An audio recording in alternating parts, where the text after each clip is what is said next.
आज हम डिस्कस करेंगे हार्डी-सुलजे रूल। हार्डी-सुलजे रूल कोएगुलेशन के बारे में बताता है कि जब आप इलेक्ट्रोलाइट ऐड करते हो किसी भी कोलाइडल सॉल्यूशन में तो कौन सा आयन रिस्पॉन्सिबल होगा कोएगुलेशन के लिए और किसी भी इलेक्ट्रोलाइट की कोएगुलेटिंग पावर कितनी होगी। तो इसके लिए हम एक एग्जांपल लेते हैं। हमारे पास एक कोलाइडल सोल है आर्सेनिक सल्फाइड जो कि नेगेटिवली चार्ज्ड सोल है। तो अब हमने इसकी कोएगुलेशन करनी है। हम इसके लिए क्या करते हैं, एक बार ऐड करते हैं सोडियम क्लोराइड, एक बार मैग्नीशियम क्लोराइड और एक बार एल्युमिनियम क्लोराइड। तो जो पहला पॉइंट है हार्डी-सुलजे रूल का वो ये है कि यदि आपका जो सोल है वो नेगेटिवली चार्ज्ड है तो इलेक्ट्रोलाइट का जो पॉजिटिव आयन है वही रिस्पॉन्सिबल होगा कोएगुलेशन के लिए। जैसे सोडियम क्लोराइड है, इसमें सोडियम आयन रिस्पॉन्सिबल होगा कोएगुलेशन के लिए, मैग्नीशियम क्लोराइड में मैग्नीशियम आयन होगा और एल्युमिनियम क्लोराइड में कौन सा आयन होगा, एल्युमिनियम आयन होगा। कहने का मतलब ये है कि जो अपोजिटली चार्ज्ड आयन होगा इलेक्ट्रोलाइट का वही रिस्पॉन्सिबल होगा कोएगुलेशन के लिए। दूसरा पॉइंट, अब आप यहाँ पर ये देखिए कि जो सोडियम क्लोराइड है उसकी जो अमाउंट यूज़ हो रही है वो हो रही है 52 मिलीमोल्स, है यहाँ पर मिलीमोल्स। मैग्नीशियम क्लोराइड की यूज़ हो रही है 0.72 मिलीमोल्स और एल्युमिनियम क्लोराइड की यूज़ हो रही है 0.093 मिलीमोल्स।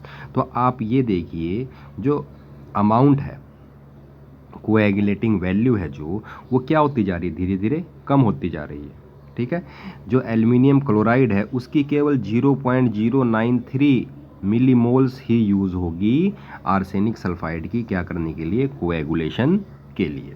तो हम ये कह सकते हैं जितनी कम अमाउंट यूज़ होगी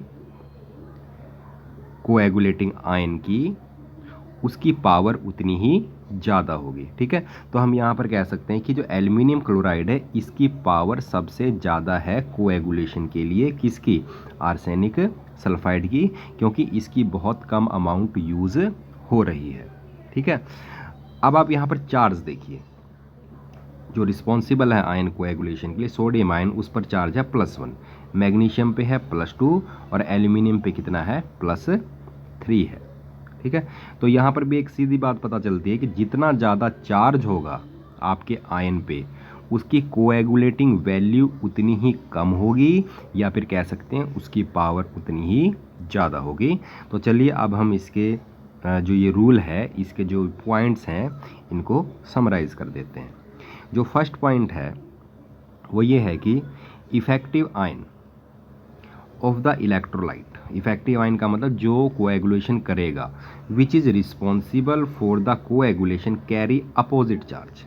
चार्ज कैसा होना चाहिए, अपोजिट होना चाहिए to that of colloidal particle. जैसे हमने आर्सेनिक सल्फाइड में किया था उस पर नेगेटिव चार्ज था और जो इलेक्ट्रोलाइट है जो कोएगुलेटिंग के लिए रिस्पॉन्सिबल था उस पर कैसा चार्ज था, पॉजिटिव चार्ज था। इन आयन्स को आप बोलोगे कोएगुलेटिंग आयन या फिर फ्लोकुलेटिंग आयन। ठीक है, जैसे सोडियम आयन, मैग्नीशियम आयन और आपका एल्युमिनियम आयन। ठीक है, ये सब क्या कहलाएंगे मेरे, फ्लोकुलेटिंग आयन या फिर कोएगुलेटिंग आयन। सेकंड पॉइंट, जितनी ज़्यादा वैलेंसी होगी कोएगुलेटिंग आयन की, ठीक है, इसको आयन पढ़ें आप, उतना ही ज़्यादा क्या होगी उसकी कोएगुलेटिंग पावर होगी। जैसे एल्युमिनियम Al3 पॉजिटिव, इसकी पावर सबसे ज़्यादा होगी कोएगुलेटिंग, फिर मैग्नीशियम 2 पॉजिटिव और लास्ट में कौन सा होगा आपका, सोडियम पॉजिटिव।